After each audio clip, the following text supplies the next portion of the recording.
各位长辈、各位朋友，大家好，我是林医师。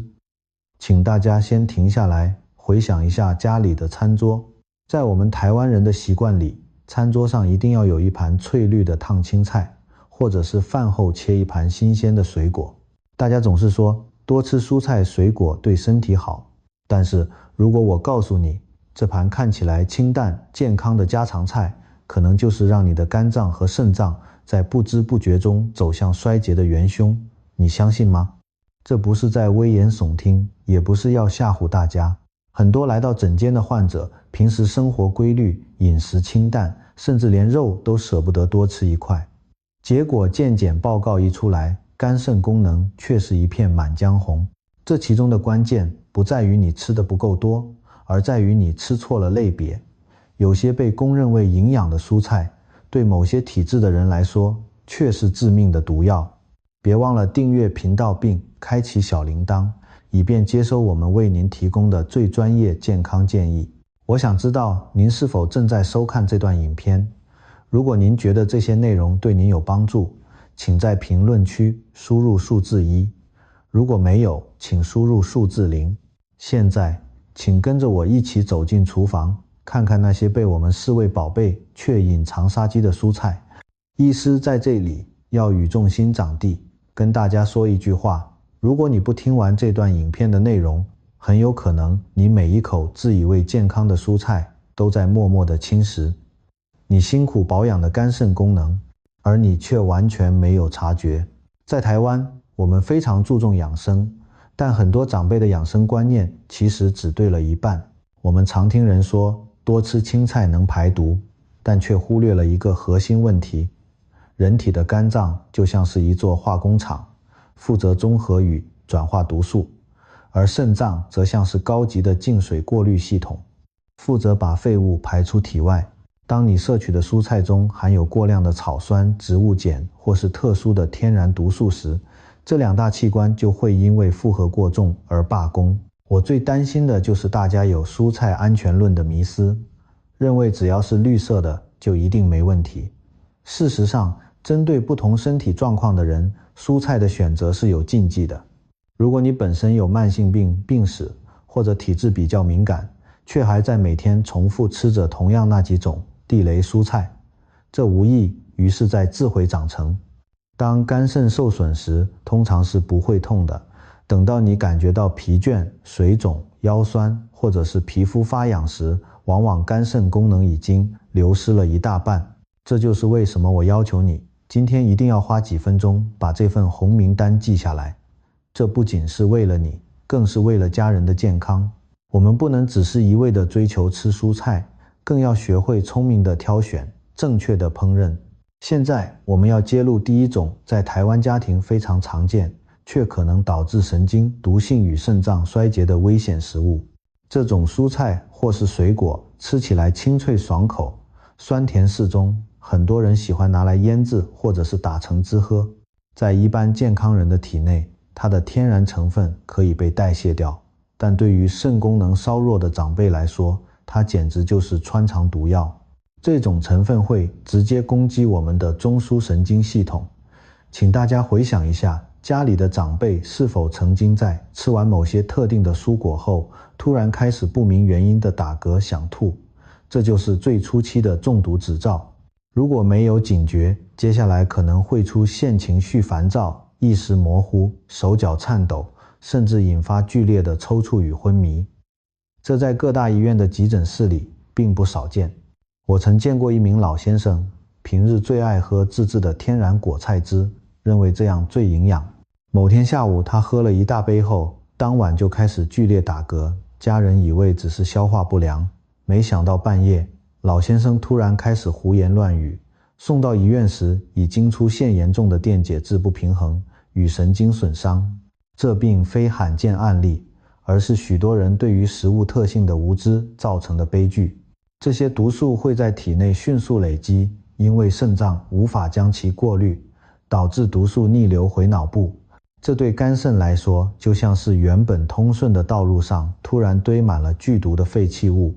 不仅让交通、血液循环瘫痪，还会腐蚀周边的建筑物、器官组织，危险之处就在于它隐藏在甜美的外表之下，让人毫无戒心。接下来我会告诉大家这到底是哪一类食物，以及为什么它的威力会如此惊人。听完刚才的案例，大家可能觉得很可怕，但身为医师，我希望大家不要恐慌，而是要理解其中的原理。我们把身体想象成一个繁荣的城市，肝脏就是城市的资源处理厂，它负责把吃进去的食物拆解、分类，把有毒的变成无毒；而肾脏就是废水处理系统，负责把多余的垃圾和毒素随着尿液排出。为什么某些蔬菜会伤肝伤肾？这通常是因为它们含有高浓度的特定化学成分，例如草酸、oxalate 或者是生物碱。当这些东西进入血液，就像是马路上突然出现了大量失控的连结车，毒素超出了处理厂肝的转化能力，也让废水系统肾的滤网被塞住了。一旦滤网被塞住，原本应该排出的废水就会回流，这些毒素就会随着血液循环全身，最后攻击最脆弱的大脑。特别是60岁以上的长辈，我们的过滤网用久了，难免会有些磨损，这时候对毒素的耐受力就会比年轻人低很多。这并不代表我们完全不能吃这些蔬菜，而是频率与量的问题。如果你是一个天天吃同一种青菜的人，或者是喜欢每天喝一大杯浓缩蔬菜汁的人，你的肝肾系统就永远没有休息的时间。了解这个机制，是为了让我们重拾对健康的控制权，而不是让我们对食物产生恐惧。接下来我们要用一个真实的故事，让大家看看这些理论如何在现实生活中发生。我要跟大家分享一个住在台中已经退休的陈永和先生的故事。陈先生今年68岁，他是我见过最自律的病人之一。他每天清晨5点起床爬山，餐餐都要求太太要准备大量的青菜，水果更是从不间断。他常说，我这辈子没抽烟，没喝酒，吃的都是天然的东西，身体一定很勇。但就在去年底的一个晚上，陈先生在吃完饭后突然感到一阵晕眩，紧接着开始剧烈的打嗝，停不下来。起初家人以为是胃食道逆流，随便买了成药给他吃，没想到短短3小时内，陈先生开始认不得家里的亲人，眼神变得空洞，甚至在家中大厅突然倒下，全身不停地抽搐。送到急诊时，他的抽血报告让医师大吃一惊，肾功能指数突然恶化到接近洗肾的边缘，脑部电波也显示出异常。急诊医师反复询问家人，他今天到底吃了什么？最后才发现，陈先生那几天因为听信邻居说某种水果可以降火气，每天下午都空腹吃了2-3颗杨桃。这对于肾功能已经有退化却不自知的陈先生来说，简直是最后一根稻草。当陈先生在加护病房清醒后，他拉着我的手，语气充满了懊悔与虚弱。他说，医师，我是在养生，我以为多吃水果对身体好，怎么知道会差点把命都丢了。这句话深深印在我的脑海里，这是一个沉痛的教训，让我们明白，如果不知道自己的身体状况，再营养的东西吃在嘴里都可能变成伤身的毒。这不是陈先生的错，而是我们长期以来对天然食物的过度神话与误解。我是林启明医师，在临床服务多年，我最心痛的就是看到像陈先生这样的案例。为什么民间常会误解天然就等于绝对安全？这是因为天然食物中包含的化学成分成千上万，大自然为了保护植物不被昆虫啃食，本来就会在植物体内产生微量的天然防御素。对于一般健康的人来说，这点剂量是微不足道的，甚至是很好的免疫刺激。但我们必须明白，养生是一个动态的过程。50岁的你跟70岁的你，身体的排毒频率是不一样的。很多人常犯的错误是，一旦听说某种东西好，就每天吃、固定吃、大量吃。这种单一化的饮食习惯，正是造成肝肾累积性损伤的主因。当陈先生空腹吃下含有大量神经毒素与草酸的食物时，他的肾脏就像是老旧的马达，突然被强灌了含有泥沙的脏水，马达当然会烧掉。这就是为什么我常告诉病患，最好的养生不是吃最好，而是吃最杂。我们要分散风险，每一种蔬菜都有它的优点，但也都有它的微量毒素。如果你能像五彩缤纷的花园一样摄取不同的蔬菜，身体就有时间在交替中把上一餐的负担代谢掉。所以观念的转变至关重要。然而，除了杨桃这类极端的案例，还有一些更常见的名单，甚至连世界卫生组织 WHO 都曾点名警告过。接下来这一段，请大家务必拿出纸笔记下来，或者是把影片收藏起来，因为我们要进入更严肃的科学名单。有些蔬菜虽然我们从小吃到大，但在现代医学的追踪下，发现它们与某些器官的损伤，甚至是癌症有着密切的关系。第一个要提到的就是长期被列为一类致癌物的某些加工或腌制蔬菜。在台湾，我们喜欢吃菜脯、酸菜、榨菜，这些东西虽然开胃，但里面含有的硝酸盐与过量的钠离子，对肾脏来说是双重打击。但更令科学界震惊的是某些特定类型的蕨类蔬菜或者是特殊野菜，虽然它们在山产店很受欢迎，但研究发现里面含有一种叫做原蕨苷的成分。这种成分在某些研究中被证实具有潜在的促癌性，特别是针对我们的泌尿系统。世界卫生组织的附属研究机构曾对这些植物进行过分级，虽然标签是可能致癌，但大家不要过度恐慌。这个级别的意义是告诉我们，它在动物实验中表现出危害，或者在大量长期摄取的情况下对人体不友善。这并不代表你吃一口就会生病，这就像是马路上的坑洞，如果你偶尔经过一次，小心避开就没事。但如果你每天都闭着眼睛走这条路，迟早会跌个大跤。最危险的动作是每天摄取固定的加工蔬菜，或者是长期迷信某种特定野菜有疗效。这类蔬菜带来的威胁是慢性的、累积性的，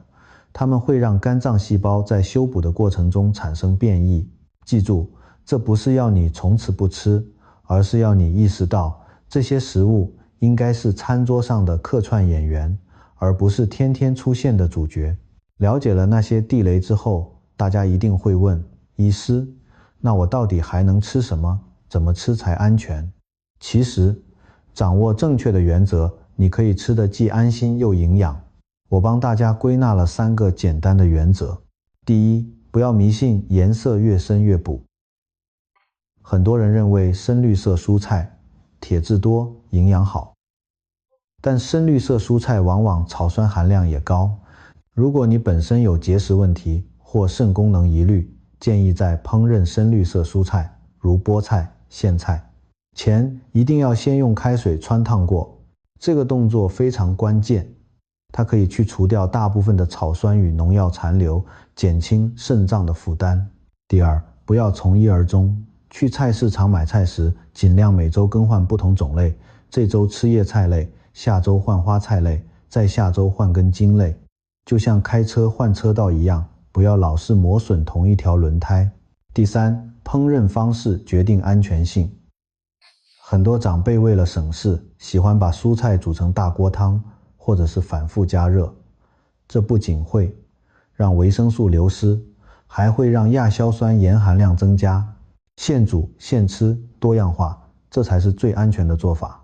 在我们的日常生活中，只要稍微改变一下去市场的习惯，或者是下锅前多花1分钟汆烫，你就已经帮你的肝肾省下了巨大的微力和能量。接下来，医师要为大家介绍几种真正能帮助身体排毒养生的长寿蔬菜名单。在避开了地雷之后，现在医师要给各位一份奖励名单。这些蔬菜在台湾随处可见，虽然有的味道比较特殊，有的长相不讨喜，但它们却是真正的肝肾守护神。第一名，我要推荐的是苦瓜。很多长辈怕苦，但苦瓜里的苦瓜素语多胜肽，能有效帮助血糖稳定，进而保护肾脏微，血管不被糖分破坏。它就像是马路上的清道夫，帮你把多余的废物扫走。第二名是黑木耳，它被称为食物界的阿司匹林，含有丰富的膳食纤维和胶质，能帮我们降低血液的粘稠度。如果血管通畅，血液这辆小车就能轻松载运氧气去供给肝肾，减少器官缺氧的风险。第三名是大蒜，虽然味道重，但它含有的蒜素具有很强的抗氧化与抗菌能力，能帮助肝脏减轻发炎反应。还有像洋葱和绿花椰菜，它们富含含硫化合物，能启动肝脏的解毒酶系统，让你的废弃物处理厂运作得更流畅。最值得一提的是黑豆，大家常说补肾，黑豆就是极佳的选择。它含有花青素，能抵抗老化的自由基。这些蔬菜或许听起来很普通，但它们的威力在于持久，不需要买昂贵的进口补药，这些在地平价的食材就是最好的长寿神物。重点在于，请用简单的清炒、凉拌或煮汤，保留它们原有的营养价值。只要你愿意给这些不讨喜的蔬菜一个机会，你的身体在30天后一定会给你正面的回馈。讲了这么多，医师最后想送给大家一句话：世界上没有绝对坏的食物，只有不够了解自己的吃法。养生不应该是一场苦行，也不应该是充满恐惧的选择。我希望大家把今天的影片看作是一份导航地图。我们的身体就像是一个用了几十年的老房子，肝肾就是房子里的梁柱与管线。只要我们懂得定期维护，不随意乱加过重的负担，这座房子依然可以住得很安稳、很舒服。健康是我们留给子女最好的遗产。当你学会如何避开那些地雷蔬菜，转而选择这些对肝肾友好的食物时，你不仅是在保护自己，更是在减轻家人的负担。如果你觉得今天的内容对你有帮助，请一定要分享这段影片给你最关心的老朋友或长辈，可能你的这一次分享就能救了一个人的肝肾健康。我是林医师，让我们一起用智慧守护健康，用爱心经营生活。谢谢大家，我们下次见，祝大家身体安康，万事如意。